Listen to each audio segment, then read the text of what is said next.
Unlike an Exchange Online migration, the users have to be trained and prepped on the front end, and the internal IT admins need to be trained and prepped to manage the back end and prepped to provide ongoing help desk support for a configuration both the users and the IT admins aren't used to.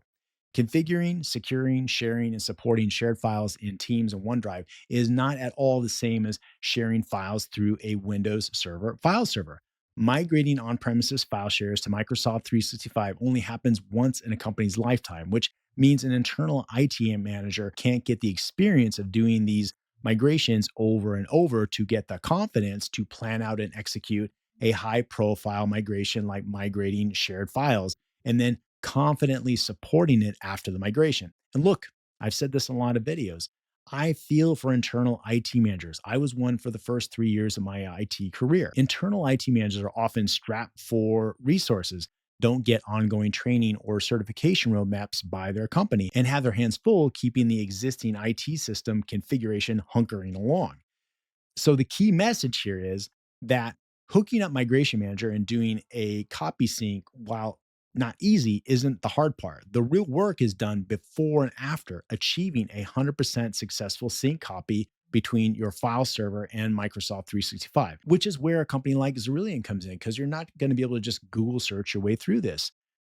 In our practice, we have to analyze the existing on premises server file shares and make determinations on what is synced and what isn't. And what is synced and what isn't is never a simple matter of shooting out an email to all the department heads of your company and asking them to get back to you about what files are old, useless, and can be left behind in the migration.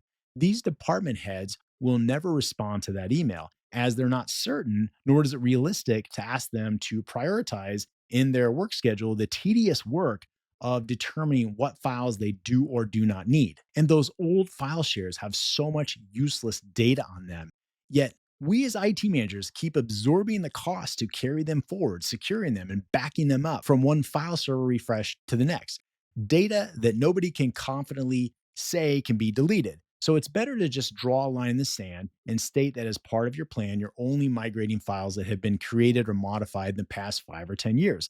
But reassure everyone that also as part of your plan, you're going to hold on to that server as an archive and make an online backup in case someone needs some obscure old file that was older than your 5 to 10 year old cutoff date. And even after that work is done, we still need to determine which shared folders need to be split up or renamed or reconfigured, because the original file share structure will screw up the OneDrive sync client because there are too many files, invalid characters, or the file name path is too long.